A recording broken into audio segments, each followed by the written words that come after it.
예, 박평일 발송에 그래서 네, 입사자 왔습니다. 제사 직분이 일치 이동되면 이런 거예요. 율법은 복음의 하위 개념. 그래서 이제 아브라함이 이스라엘에게 바쳤다. 이 복음의 얘기예요. 복음. 그러니까 우리 안에 들어오시는 그리스도를 통해서 그 구속이 이루어지는 이 복음이 쉽게 말하면 이것이 원래에 이루어져야 할 내용인데 아무래도 허리 밑에 하회 개념으로 뭐가 있느냐? 그리고 율법이에요. 율법. 율법은 이제 제사법이 있고 또 계명이 있습니다. 그러니까 이제 무슨 말이에요? 율법은 제사법으로 율법이에요. 그러니까 이제 우리가 율법을 이해할 때 그 율법이 그 예배에 관한 부분이 하나 있고 계명이 있는데 여기서는 제사법 율법. 그러니까 이제 그 제사법으로서 동시에 이 계명 부분도 상당히 커버가 되는데 이제 율법이라는 그 율법이 어디 있느냐? 그것은 그 아무래도 허리 때 밑에 율법이 있는 거예요. 그러니까 유형적인 눈에 보이는 예배를 통해서 얻어지는 내용은 눈에 보이지 않는 그리스도의 내주하시는 복음의 하위 개념을 갖고 있다는 얘기예요. 그래서 지금 이분이 일치되면 부득이함으로 율법도 일치 이동되기 때문입니다. 그러니까 이동되다. 이동이라기보다는 복음의 하위가 되는 거예요. 이게 율법이라는 게. 그러니까 이제 교회도 유형교회고 무형교회가 있죠. 유형교회는 이 땅에 그냥 교회인데 무형교회는 예수님이 머리가 되시는 진짜 무형교회 존재하죠. 그래서 이제 진짜 뭐냐? 진짜 무형교회 진짜죠. 유형교회는 무형교회를 위해서 존재하는 유형교회의 참성도가 되게 하는 방법론인 것이지 유형교회가 진짜는 아니죠. 그러니까 이제 무형교회 진인 것처럼 마찬가지로 예수님이 우리에게 내주하셔가지고 통치하시고 집을 담당하시는 이 제사의 이런 내용들이 뭐보다 본질적이냐? 이 땅에서 우리가 이 예배를 드리고 이 땅에서 우리가 모든 이 모임을 갖고 공부를 하고 이런 모든 것에 본론이 되는 거예요. 본론. 이유가 되는 거예요. 그러니까 이제 이 땅에서 우리가 드리는 예배라는 이 내용들 그리고 또 말씀대로 살려고 애쓰는 모든 모든 노릇들 율법 이런 율법들이 뭐냐? 율법은 사실 본질이 아닌 거예요. 이게 본질이 아니고 실제 내용이니까 실제는 진짜 예수님이 우리에게 주권자에서 역사하시는 복음을 위해서 준비 작업되는 거예요. 준비 작업. 그러니까 율법에 있다 할지라도 있을 때 정말 선이 이루어지느냐? 안 이루어져요. 왜 안 이루어지느냐? 죄를 못 이겨요. 계명대로 못 살아요. 그러니까 이제 우리가 아무리 많이 노력한다 할지라도 마음이 깨끗하지 못해요. 예수님께서 우리에게 오셔서 우리 마음을 깨끗하게 해주시고 그리고 우리에게 은혜를 주시지 않으면 인간은 절대 뜻대로 못 삽니다. 그러니까 원래 목적은 뜻대로 살고 하나님 앞에 연락되는 제사를 드려야 되는데 이 눈에 보이는 이 율법과 다른 제사법과 이 내용들이 아무리 계명을 배워도 애쓰지만 인간은 무너져요. 아무도 그 율법 가지고는 하루에 나갈 수 없어요. 왜? 그게 실효성이 많지 않기 때문이에요. 그래서 눈에 보이는 율법은 유형교회는 그것이 한계가 있는데 그래서 유형교회 내 무형교회가 없는 경우, 그게 뭐예요? 그게 광야교회로 불러요. 광야교회. 거듭나면 돼요. 구원이 안 돼요. 광야교회. 그러니까 이제 거듭나면 되니까 회심이라고 그러죠. 회개할 수 있어요. 지칠 수 있어요. 어느 정도 개선이 돼요. 뭐가 안 되느냐? 죄는 끊어지질 않아요. 죄가 끊기질 않아요. 인간의 탐심과 욕망은 제거되지 않아요. 우상은 떠나가지 않아요. 아무리 많이 돌을 닦고 애써도 안 되는 거예요. 첫날을 기도도 안 돼요. 뭐가 없으면 예수님의 내 젖이 없으면. 그래서 나온 게 교리예요. 안 된다는 거예요. 못 이긴다는 거예요. 그래서 그냥 얼물어가지고 예수님의 십자가로 해결되다고 뚜껑 덮어버린 거예요. 율법이, 이 교리가. 그게 아니고 복음을 모르니까, 구원을 모르니까 그냥 거듭남의 세계 속에서 광야교회, 세계 속에서 구원을 모르니까 그냥 여기서 뚜껑 덮고 막을 내리는 거예요. 그러니까 이렇게 광야교회에서 드디어 드물게 진리를 깨닫고 구원받은 사람이 드디어 보니까 다른 거예요. 죄를 이길 수 있어요. 거룩할 수 있어요. 깨끗할 수 있어요. 순종할 수 있어요. 하나님을 정말로 섬길 수 있어요. 하나님을 사랑할 수 있어요.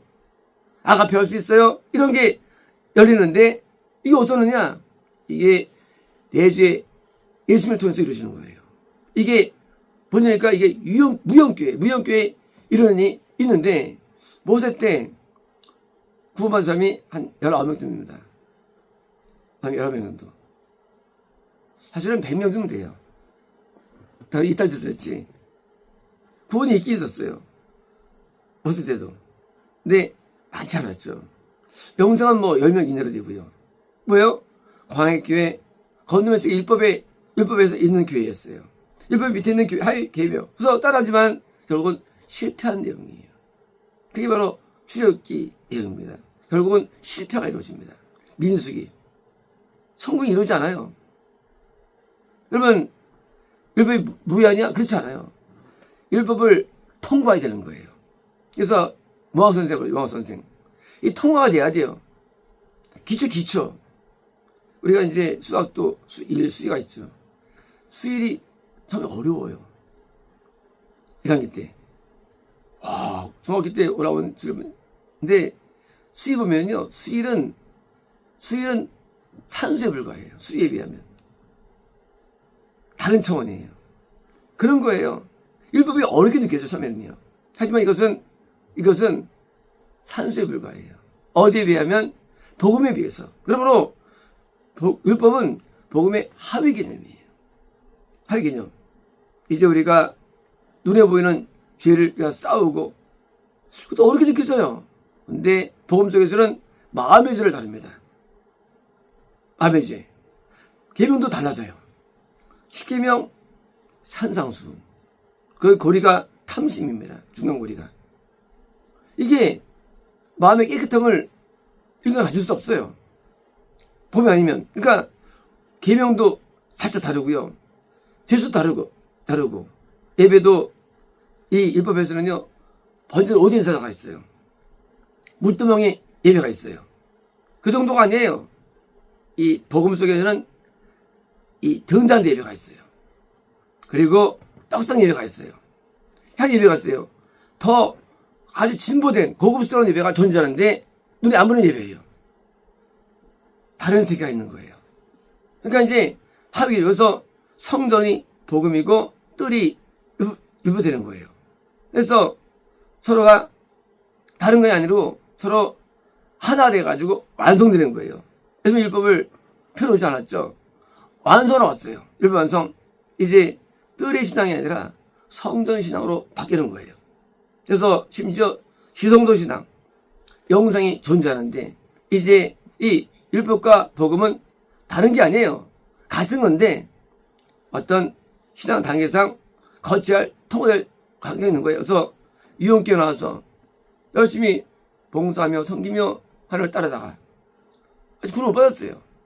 어느 순간 드디어 여기서 구원을 받고 무형교회에 소속돼가지고 드디어 영생에 들어가는 통과 관문이 된 거야. 관문. 그래서 여기서 이동이란 말입니까? 제사 의식이 제사 직분이 그냥 없어지는 게 아니라 그대로 통합되는 거예요. 어디속에 복음건 뭐 할 때 내가 구원에 들어갈 때 통합되는 거예요. 그 사이는 통합 상태가 아니에요. 그냥 이 땅에서 성도지 하늘나라는 이름이 없어요. 기술 쫓아내고 이혼하고 행해도 이름이 없어요. 그 단계에서 이 땅에서 목사에도 이름이 없어요. 언제 있느냐? 지금처럼 예수님께 그리스도께 내가 11조를 바치는 예수님께 대해서 내가 아가페를 드리는 예수님을 내가 사랑하는 통치 가운데 교제하며 사는 이런 뭐요? 하나님 앞에 사랑의 신앙이 들 때까지는 뭐예요? 되기 전에는 이것이 하나의 거쳐야 할 관문이 되는 거예요. 그러므로 율법과 복음은 다른 게 아니에요. 복음이라는 큰 카테고리 속에 율법이 밑에 있는 거예요. 이제 우리가 이 세상에서 11조를 드리는 것, 그것은 영적인 11조의 그림자예요. 이 땅에서 우리가 하나님 앞에 충성하는 것, 그것은 영적인 충성의 그림자예요. 우리는 이 땅에서도 많은 봉사와 헌신과 하나님 사랑하는 내용들을 합니다. 그러나 그것이 진짜는 아니에요. 복음에 들어오기 전까지는. 복음엔 또 다른 충성이 기다리고 있어요. 아직 그런 게 기다리는 거예요. 그러니까 그것이 11조고 그것이 하나님에 대한 사랑인데 이제 그런 영적인 변화, 그의 선이 구원이 커트라인이에요. 그래서 성전에 들어올 때 이제 은권이 시작됩니다. 은권. 다른 세계예요. 은권은 영원한 것이냐? 그렇지 않아요. 은권도 다 타락돼요. 다 잃어버려져요. 금권이 있습니다. 금권은 남아있어요. 금권도 타락돼요. 보석권 향단만이 남는 거예요. 향단만이. 그게 바로 법궤. 그게 바로 언약궤. 그게 바로 방주예요. 방주에 있는 8식구는 다 천국 같습니다. 예, 방주는 지성소예요. 노아가 7명을 인도했는데 함이 있었죠. 함은 범죄하면 나중에 아버지를 까발려요. 근데 노아가 가난을 저주합니다. 함을 저주하지 않고. 예, 영생 얻었다는 거예요. 영생이 존재하는데 방주. 그래서 이 영생이라는 이 도달되기 위해서 이게 쓰여진 거예요. 히브리서가. 그래서 율법 하에서도 하나님 앞에 하는 이 모든 내용들은 그 복음이라는 본질 앞에 그림자이기 때문에 이것을 분리하는 게 아니라 통합되는 거예요. 그래서 이제 우리가 이 유언교회에서 이루어지는 모든 일들이 무가치인 게 아니고 가치가 있는 거예요. 어떤 가치가 있느냐? 내가 무형교회에 들어갈 때가 가치 있는 거예요. 안 들어, 이거 없으면 무형교회 들어가지 못해요. 일단 11도 못하는 사람이 구원 못 받는 거예요. 이 땅에서 예배 못하는 사람이 못 받는 거예요. 예배도 안 되는 사람이. 이 땅에서 예배를 드려야죠. 어떤 예배입니까? 오디의 제사예요. 번제, 정규 예배예요. 소제, 삶의 예배예요. 화목제, 겁날 때, 그리고 은혜가 임할 때 바칠 마땅한 하나님 앞에 예물들이에요. 속죄제, 회개 예배예요. 속건제, 회개와 보상 예배입니다. 또 물두멍, 마음의 죄를 씻는 영적 싸움의 예배가 들어있는 게 바로 이게 이 땅의 예배예요. 열심히 드려야만 우리가 눈에 보이지 않는 속죄에 적용되는 구원에 들어가는데 이제 등잔대와 떡상과 향단 예배가 기다리는 거예요. 그래서 우리가 이 성전들에서 머무는 많이 머물죠. 그게 전부가 아니에요. 구원 받으면 드디어 이제 새로운 세계가 열리는데 복음의 세계인데 그리스도가 내주하시는, 통치하시는, 다스리는, 함께하시는 그 은혜가 임합니다. 그리고 우리는 대부분 그 세계를 알지 못해요. 나중에 이제 무용계 들어올 때 드디어 뭐예요? 보이는데 아브라함이 예수를 만나서 드린 것처럼 우리도 그리스도를 향해서 주를 바치는 때가 오렵니다. 마치겠습니다.